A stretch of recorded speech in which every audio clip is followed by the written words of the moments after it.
नमस्कार, आप live cities देख रहे हैं। मैं हूं जय शुक्ला। शिक्षा विभाग के अपर मुख्य सचिव के पाठक ने एक बार फिर से बड़ा निर्देश जारी किया है। के पाठक ने इस बार अपने नाम से लेटर जारी किया है और यह लेटर तमाम जिला पदाधिकारियों के लिए जारी किया गया है, जिसमें बहुत सारी बातें कही गई हैं और यह भी कहा गया है कि जो बीपीएससी टीआरई 1 वाले शिक्षक हैं उनका एक बार फिर से रीवेरिफिकेशन होगा। मतलब तमाम चीजें एक बार फिर से देखी जाएंगी। और जानते हैं यह फैसला लिया जा रहा है, दरअसल देखा यह जा रहा है कि बीपीएससी टीआरई 1 की परीक्षा में बैठने वाला शख्स कोई और निकल रहा है और विद्यालय में योगदान देने जो पहुंच रहा है वो कोई और निकल रहा है। ऐसे मामले कई सामने आ भी चुके हैं। कुछ हाल के दिनों की अगर हम बात कर लेते हैं, और इन्हीं मामलों के आलोक में के पाठक ने अब जो लेटर जारी किया है उस लेटर को हम आपको स्क्रीन पर दिखा रहे हैं और पढ़कर आपको सुना रहे हैं कि क्या कुछ मेंशन किया गया है। तो देखिए, के पाठक के नाम से यह लेटर है, सभी जिला पदाधिकारी को लिखा गया है और कहा गया है कि 1 लाख से अधिक विद्यालय अध्यापक वर्तमान में विद्यालय में योगदान करके अध्यापन का कार्य भी कर रहे हैं।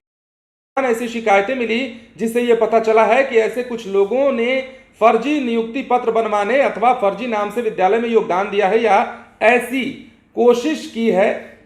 हाल ही में हाजीपुर और सहरसा जिले में ऐसे प्रकरण सामने आए हैं।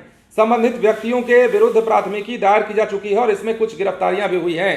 तो ये लेटर में लिखा गया है। इसके बाद भी हम पढ़ते हैं, हम सुनाते हैं। यहां ध्यान देने की बात यह है कि इतनी सतर्कता बरतने के बावजूद ऐसे कैसे हो गया कि जिला जिस व्यक्ति ने बीपीएससी की परीक्षा दी थी वो कोई और है और जिस व्यक्ति ने विद्यालय में योगदान दिया वो कोई और है। यह इस कारण हुआ क्योंकि बीपीएससी ने उस समय यानी कि नवंबर 2023 में विभाग को उन अभ्यर्थियों का थंब इंप्रेशन नहीं प्रदान किया था, जिसके कारण हम संतुष्ट नहीं कर पाए कि जिस व्यक्ति ने विद्यालय में योगदान किया है वो व्यक्ति है जिसने बीपीएससी की परीक्षा दी थी। जिला स्तर पर ये लोग इसलिए पकड़ में नहीं आए क्योंकि संभवतः काउंसलिंग में भी वही व्यक्ति आया जिसने बीपीएससी की परीक्षा दी थी। चूंकि उस वक्त विभाग के पास बीपीएससी से थंब इंप्रेशन प्राप्त नहीं हुआ था, अतः हमारे पास कोई माध्यम नहीं था जिससे हम ये सुनिश्चित कर सकें कि यही सही व्यक्ति है।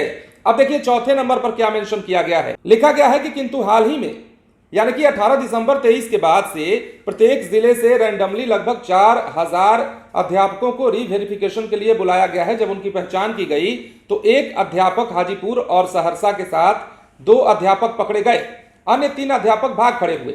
अब देखिए, इसमें लिखा गया है कि इसे देखते हुए विभाग ने फिर से बीपीएससी को कहा है कि हमें टीआरई 2 की वर्तमान में चल रही काउंसलिंग हेतु थंब इंप्रेशन अनिवार्य रूप से दिया जाए और साथ ही टीआरई 1 के अभ्यर्थियों का भी थंब इंप्रेशन दिया जाए।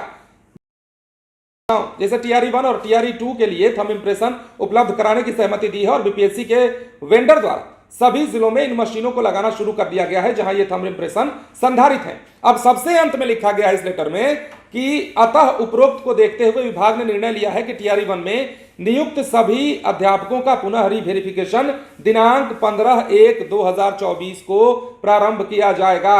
उक्त के परिक्षेप में आपको निम्नलिखित कार्रवाई सुनिश्चित करना है और काफी सारी बातें लिखी गई हैं। तो अब के पाठक ने जो आदेश जारी किया है 15 जनवरी 2024 की अगर हम बात कर लेते हैं तो अब तैयार रहना होगा रीवेरिफिकेशन के लिए।